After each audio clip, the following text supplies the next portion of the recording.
जी अनामिका नमस्कार, आपको भी, शिखा को भी नमस्कार, कर्नल शैलेंद्र को भी नमस्कार। बिल्कुल जो ये इस समय हुआ है, ये अपने आप में अमेरिका ने जो किया है कि बहुत ही, जिसे कहते हैं कि एक सिंबॉलिक, उन्होंने पूरे वर्ल्ड को ये मैसेज दिया है। आप क्योंकि कोलंबिया की बात कर रहे हो, कोलंबिया के कहने पर ही यूएन सिक्योरिटी काउंसिल की और ये यूएन की मीटिंग हो रही है।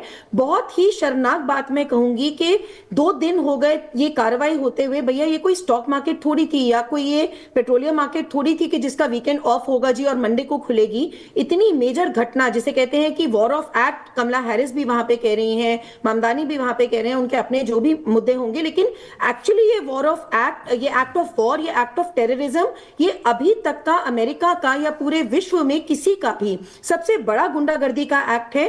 क्योंकि इसके लिए अमेरिका पहले भी ये करता आया है, लेकिन ट्रंप ने इसके लिए अपनी कांग्रेस से भी कोई सहमति, जो उनकी वहां की पार्लियामेंट है, उससे नहीं ली है। तो इसके बावजूद भी कोलंबिया के कहने पर कल यूएन की मीटिंग की बैठक की बात हो रही है।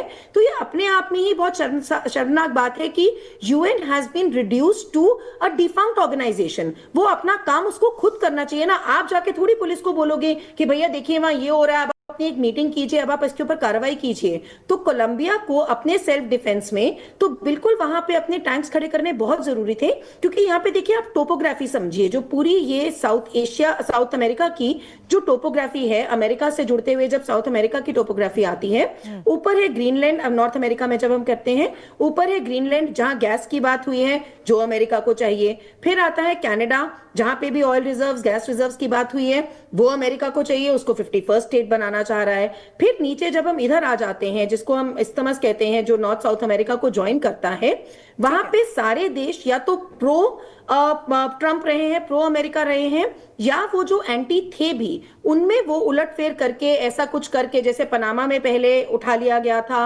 होंडुरास में पहले उठा लिया गया था, तो वहां पे ऐसे ही कर करके अपनी प्रो एक पपेट सरकार बिठा दी गई है। केवल आज की डेट में एक कोलंबिया रहता है और उधर थोड़ा दूर देखें तो क्यूबा रहता है, जो आज भी हॉस्टाइल नेशंस हैं। वेनेजुएला था, अब उसमें भी आपने जो हम देख ही रहे हैं 2 दिन से जो हो रहा है। तो कोलंबिया और क्यूबा जो रहते हैं, तो इसमें कोलंबिया को जैसे कहते हैं, मैं इसमें 2 मिनट से इसको खत्म करूंगी कि सुनो द्रौपदी शस्त्र उठा लो, अब गोविंदना आएंगे। तो जब जो यूएन जैसे बिहेव कर रहा है, तो कोलंबिया को तो अपना सेल्फ को करना ही पड़ेगा ना, डिफेंस। ठीक है दीप्ति जी, शैलेंद्र सर भी कुछ कहना चाहते हैं, इसी को लेकर रिएक्शन देना चाहते हैं। शैलेंद्र सर, मैं एक बड़ी छोटी सी चीज ऐड करूंगा। आपने बोला ना टैंक आ गए हैं, एक सेकंड के लिए सोच लीजिए कि वेनेजुएला ने भी टैंक लगा दिए होंगे। आपको लगता है कोई भी ऑपरेशन जो है ग्राउंड पर हुआ है? कोई बॉर्डर क्रॉस हुआ है? ये सारा बाय एयर हुआ है। वो जो कंप्लीट स्पेशल फोर्सेस जो हैं, वो चिन्हुक में आई थी और वो उसी में उसको ले गई। उससे भी बड़ी बात मैं करता हूं, कौन सी ऐसी चीज है, देखिए जब अगर यूएस जैसी कंट्री आपके पीछे पड़ जाए तो रिजल्ट यही होता है जो आपके सामने है। आपके पास अगर कहीं कोई चॉइस है तो वो सिर्फ इतनी है, यहां तो इनके पास एयर डिफेंस भी था। भाई हेलीकॉप्टर अगर एयर डिफेंस को तोड़कर आ गया, मतलब कहीं रिएक्शन ही नहीं हुआ, फाइटर प्लेन तो चलो फिर भी आप वो मैक 1 मैक 2 पता नहीं कौन कौन सी स्पीड पे चलाते हो, हेलीकॉप्टर कैसे अंदर आ जाएगा? आपके पास वो जो आपका S-300 है वो क्यों नहीं चला? दैट मीन्स कहीं ना कहीं अंदर की भी प्रॉब्लम है। Same will go for Colombia.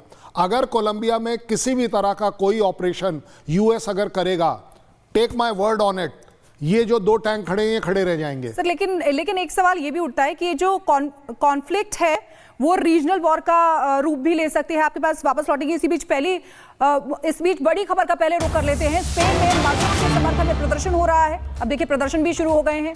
Spain में मादुरो के समर्थन में प्रदर्शन हो रहा है और सूत्रों के वजह से जानकारी भी मिल रही है कि कल पेशी भी उनकी होने वाली है। वहीं कोलंबिया ने भी अपनी सीमा पर सुरक्षा बढ़ा दी है। कोलंबिया ने बॉर्डर पर टैंक तैनात कर दिए हैं, जिसके बारे में भी बात कर रहे थे। तो अब प्रदर्शन भी शुरू हो गए हैं। कर्नल शैलेंद्र सर, आपसे मैं यही सवाल करूंगी, स्पेन में बस आऊंगी, लेकिन समर्थन में प्रदर्शन हो रहे हैं और केवल स्पेन में ही नहीं बल्कि फ्रांस में भी प्रदर्शन की तस्वीरें हमने आपको दिखाई थी कि पेरिस में किस तरह से अमेरिका के झंडे जलाए जा रहे हैं, वहां नाराजगी सामने आ रही है। दरअसल वेनेजुएला में जो ट्रंप ने किया वो इतिहास में दर्ज हो गया है, क्योंकि दुनिया ने पहली बार देखा कि कैसे सरेआम एक राष्ट्रपति को किडनैप किया गया। वेनेजुएला की राजधानी काराकास में जब शुक्रवार की आधी रात को अचानक सन्नाटा छा गया और पूरे शहर की बत्ती सी गुल हो गई, तो किसी को अंदाजा भी नहीं था कि अगले 140 मिनट इतिहास बदलने वाले हैं। यह राष्ट्रपति डोनाल्ड ट्रंप की वो दादागिरी थी जिसने दुनिया के सबसे सुरक्षित माने जाने वाले बंकर की धज्जियां उड़ा दी। इनसाइड स्टोरी की शुरुआत होती है महीनों पहले से, जब अमेरिकी जासूसों ने मादुरो के घर जैसा एक हूबहू मॉडल तैयार किया। उसमें रिहर्सल शुरू की गई थी। अमेरिका को मादुरो के बेडरूम से लेकर उनके पालतू जानवरों तक की खबर थी। अब मादुरो अमेरिका की एक काल कोठरी में है और उन पर ड्रग्स और हथियारों की तस्करी का मुकदमा तक चलेगा, और वहीं से प्लानिंग शुरू हुई थी मादुरो की किडनैपिंग की। और इस बीच एक और बड़ी खबर आपको बता दें, वेनेजुएला में अमेरिकी हमले पर पोप ने चिंता जताई है। वेनेजुएला के लोगों की भलाई सबसे ऊपर होनी चाहिए, वेनेजुएला की संप्रभुता की गारंटी दे अमेरिका। अब देखिए पोप जो कह रहे हैं वो चिंता कर रहे हैं और ये कह रहे हैं कि वेनेजुएला की संप्रभुता की गारंटी अब अमेरिका दे, वेनेजुएला के लोगों की भलाई सबसे ऊपर होनी चाहिए। कर्नल शैलेंद्र सर, देखिए ये पहला सवाल यही कि क्या ये कॉन्फ्लिक्ट रीजनल वॉर का रूप ले सकता है, और ये जो बात कह रहे हैं पोप कि अमेरिका ये गारंटी दे वेनेजुएला के लोगों की सुरक्षा की, इसको आप कैसे देखते हैं? नहीं, देखिए पोप साहब से मेरी रिक्वेस्ट है, वो करेंगे कैसे? आप एक बात बताइए, 40 लोग तो मर गए, ऑलरेडी मर गए। अच्छा, दूसरी बात, आपने खुद ही डिक्लेयर कर दिया है ट्रम्प साहब ने कि अब इकॉनमी हम चलाएंगे, देश हम चलाएंगे, हम प्रेसिडेंट अपॉइंट करेंगे। दैट मीन्स ये देश का और क्या तोड़ना चाहते हो आप? इस देश में बचा क्या है जिसकी इकॉनमी ऑलरेडी इतनी सफर कर रही थी? मैं तो कहता हूं अगर ट्रंप में हिम्मत है और यूएस में हिम्मत है तो उसकी लायबिलिटीज को टेक ओवर करिए ना। आप तो असेट्स के पीछे पड़े हैं, जो फायदे वाली चीजें हैं। आप अगर कल आप यहाँ का तेल बेचते हैं, आज की तारीख में उनका तेल क्या है? वो उन्होंने अपना एक राष्ट्रीय संपत्ति के तौर पर उसका जो कंपनीज का जो ट्रेड है वो राष्ट्रीयकरण कर रखा है। अब आप क्या करेंगे? आप उसे प्राइवेटाइज करेंगे। प्राइवेटाइज का मतलब क्या है कि देश छोड़ दीजिए, कंपनी को फायदा होगा। वो कंपनी अगर वेनेजुएला की होती तो भी मैं मान लूंगा। वो कंपनी डिक्लेयर्ड पॉलिसी के तौर पर यूएस की होगी, ऑयल वो कंट्रोल करेंगे, ऑयल वो बेचेंगे। वेनेजुएला में और है क्या? बची गरीबी, वो आप लोगों के ऊपर छोड़ देंगे कि चलिए जी आप गरीब थे, अभी हैं, रहेंगे।